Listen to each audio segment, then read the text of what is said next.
All right, let's get right into this explainer and tackle the deeply complex and honestly pretty misunderstood social structure of 18th century India right on the eve of the British conquest. It's incredibly easy to fall into the trap of oversimplification when we look back at this period. But as we're going to see, the reality of this society was anything but simple. Usually when people picture this era, they swing to one of two extremes. On one side, you've got the myth of a flawless, glorious, golden civilization.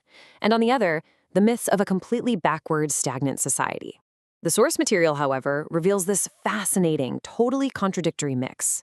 It was a society bursting with rich cultural traditions and advanced knowledge systems, but it was simultaneously fractured by very deep inequalities and rigid social hierarchies.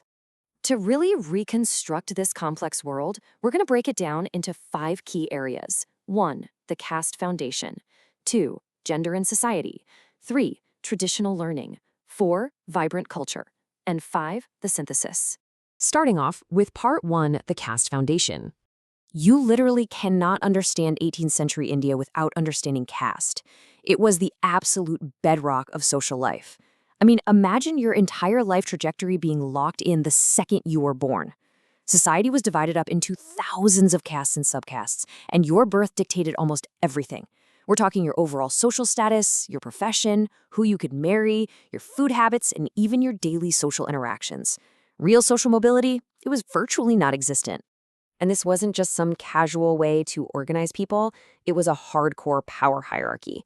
While the upper castes enjoyed immense privileges and held serious religious authority, lower castes and untouchable communities faced severe, institutionalized discrimination.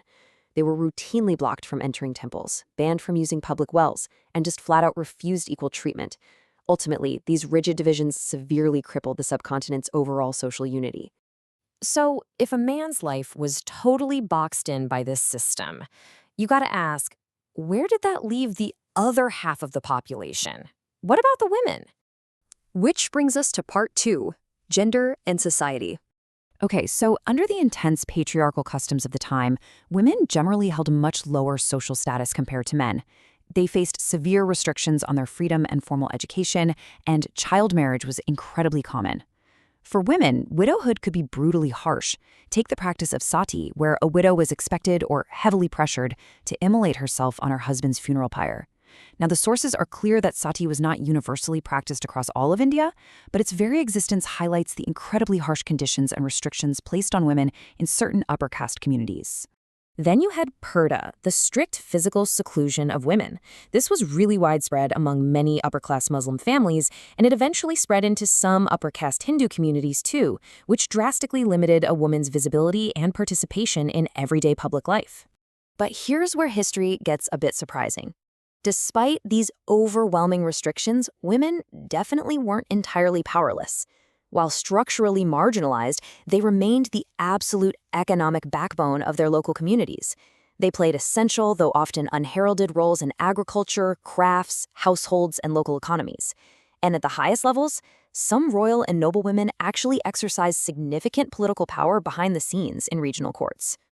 Let's move on to part 3, centers of traditional learning. When looking at education back then, you have to realize there was no big, centralized modern school system. Education happened locally, in indigenous institutions. Hindu learning took place in pathshalas and tolls, heavily utilizing Sanskrit. Meanwhile, Muslim education happened in maktabs and madrasas, using Arabic for religious studies and Persian, which was crucial for official Mughal administration work.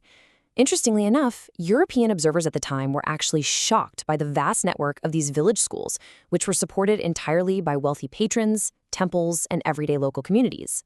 And the curriculum was deeply traditional. We're talking religion, philosophy, grammar, literature, logic, astronomy, math, and law.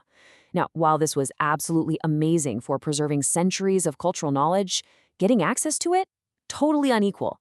It depended entirely on your caste, class, and gender, which effectively shut most women and lower castes completely out of the educational sphere, which highlights a pretty massive historical vulnerability.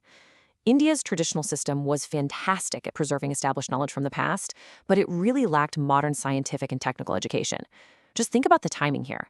This was happening at the exact moment Europe was rapidly accelerating into the scientific revolution, the Enlightenment, and the Industrial Revolution. India's slower adaptation to these modern technological shifts would soon prove to be incredibly costly. Now, hearing all this, the rigid caste hierarchies, the unequal schooling, falling behind on tech, you might assume Indian society was just completely stagnant, right?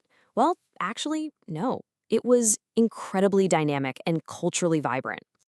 That takes us to part 4, vibrant culture amidst division. India was absolutely not a single, uniform place. It boasted immense regional diversity. But you also see this wild, dramatic contrast in the lived experiences of different classes. Urban centers like Delhi, Lucknow, and Pune became magnificent hubs of elite culture.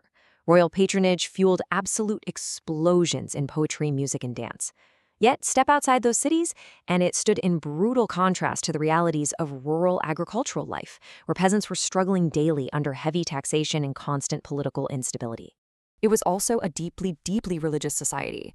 You had Hinduism, Islam, Sikhism, Jainism, and Buddhism all coexisting right next to each other. Over time, these beautiful cultural exchanges created rich composite traditions that somehow survived repeated political upheavals. Yet, we do have to acknowledge that right alongside this incredibly rich spiritual life, rigid orthodoxy and widespread superstitions exercised immense, undeniable control over the masses. Bringing it all to a head in part 5, the synthesis, contradictions shaping the future. So, pulling all these threads together, you see a civilization locked in an intense tug-of-war. There's a quote directly from our source material that just hits the nail on the head. The India of the 18th century was neither completely backward nor perfectly ideal. It was a society possessing immense cultural depth and thriving trade networks, yet it was crippled from the inside by serious social contradictions that 19th century reformers would later have to reckon with. These internal vulnerabilities were impossible to ignore. Rigid caste divisions fractured any real sense of social unity. Gender inequality literally sidelined half the population from full participation. And orthodox customs actively discouraged much-needed innovation.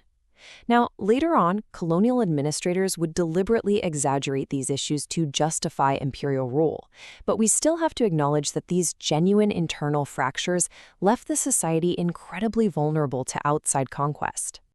And that brings us to the really big question to chew on as we wrap up this explainer.